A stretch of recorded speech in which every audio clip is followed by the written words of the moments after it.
Hello everyone, I hope you guys are doing well. আমি আশা, আর আপনাদের আশা গোল্ডেন গ্লোতে স্বাগত জানাই। তাহলে চলুন শুরু করি আজকের রেসিপি। আজকে হবে মাটন কোপ্তা বা কাবাব, দুটোই বলতে পারেন।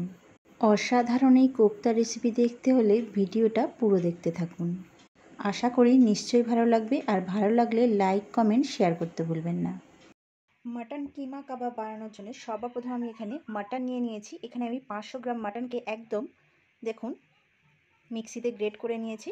এবার দিয়ে দিলাম লবণ। লবণটা অবশ্যই স্বাদ বুঝে দেবেন। সঙ্গে দিয়ে দিলাম হাফ টি টেবিল চামচ হলুদ গুঁড়ো, আর দিয়ে দিলাম উঁচু উঁচু করে 1 টেবিল চামচ আদা ও রসুন বাটা, আর দিয়ে দিলাম হাফ টি টেবিল চামচের একটু বেশি লঙ্কা বাটা। এখানে আমি কাঁচা লঙ্কাটা ইউজ করেছি। আপনাদের কাছে যদি মনে হয় আপনাদের কাঁচা লঙ্কাটা আপনারা দেবেন না, সেক্ষেত্রে আপনারা চিলি ফ্লেক্সটা ইউজ করতে পারেন। এছাড়া দুটোও ইউজ করতে পারেন, কাঁচা লঙ্কা আর চিলি ফ্লেক্স। বেশি যদি ঝাল পছন্দ হয় শুধুমাত্র গুঁড়ো লঙ্কাটাও দিতে পারেন। আর এরই সঙ্গে দিয়ে দিলাম একদম কুচি করে রাখা, দেখতেই পাচ্ছেন স্কোয়ার শেপে কাটা কুচি করে রাখা পেঁয়াজ। এখানে আমি 1 কাপ পেঁয়াজ নিয়েছি। এই কাপটা মোটামুটি একটা বড় সাইজের পেঁয়াজ। আর দিয়ে দিলাম লেবুর রস, আর এরই সঙ্গে দিয়ে দিলাম 1 টেবিল চামচের কাছাকাছি গোলমরিচ গুঁড়ো, আর দিয়ে দিলাম 1 টেবিল চামচ ধনে গুঁড়ো, দিয়ে দিলাম 1 টেবিল চামচ জিরে গুঁড়ো, আর এরই সঙ্গে দিয়ে দিলাম হাফ টেবিল চামচ গরম মশলা, আর দিয়ে দিলাম 1 টেবিল চামচ মতো ঘি। এখানে আমি ছোটো চামচ নিয়েছি, তাই এখানে 3 চামচ আমি ঘি দিচ্ছি। এইবার এই সবগুলোকে খুব ভালো করে মিক্স করব।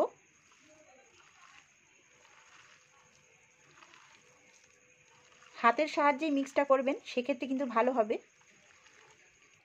খুব ভালো করে আমার মাখানো হয়ে গিয়েছে। এবার এটাকে ঢাকা দিয়ে রেস্টে রেখে দেব 1 ঘন্টার জন্যে। 1 ঘন্টা পর ফিরে আসলাম। এবার দেব কিছুটা ফ্রেশনেস, আর তার জন্য এখানে নিয়ে নিয়েছি ধনেপাতা কুচি,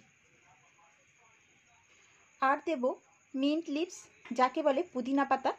মাংসের সঙ্গে কিন্তু এই পুদিনা পাতার কম্বিনেশনটা খুবই ভালো, তাই অবশ্যই দেওয়ার চেষ্টা করবেন।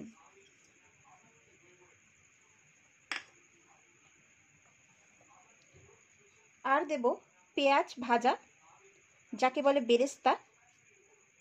এই পেঁয়াজ ভাজাটা দিলে কিন্তু এর মধ্যে খুব সুন্দর একটা সুগন্ধ আসে। আর এরই সঙ্গে দিয়ে দেব কিছুটা কসুরি মেথি। এটাকে একটু হাত দিয়ে এইভাবে ক্রাশ করে দেব। আপনাদের কাছে যদি কসুরি মেথি না থাকে সেক্ষেত্রে স্কিপ করতে পারেন, কিন্তু দিলে ভালো হয়। আর এখানে আমি নিয়ে নিয়েছি গমের আটা, আর নিয়েছি বেসন। অল্প করে দেব, আর এইভাবে মাখিয়ে নেব। যতটা লাগবে আমি ততটাই দেব, বেশি দেব না। দেখুন খুব ভালো করে মাখানো হয়ে গিয়েছে। এইবার বলগুলো আমি বানিয়ে নেব।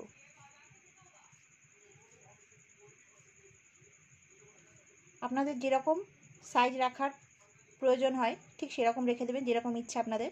ঠিক আমি এরকম সাইজের করব, এর থেকে বড় করব না। আপনাদের যদি মনে হয় একটু বড় সাইজের করবেন আপনারা করতে পারেন। ঠিক এইভাবে সবগুলো বানিয়ে নিয়ে রেখে দেব। এবার চলে যাব ভাজার দিকে। দিয়ে দেব সাদা তেল। এবার এক এক করে আমি ভাজা করে নেব। অবশ্যই মনে রেখে দেবেন গ্যাসের ফ্লেম কিন্তু হাই রেখে দিলে উপর থেকে পুড়ে যাবে, তাই গ্যাসের ফ্লেম কিন্তু মিডিয়াম টু লোতেই রেখে দেবেন। আর এইভাবেই ভেজে নেবেন। রেডি হয়ে গেল আমার টিক্কা বা টিকিয়া। এবার তুলে নেব।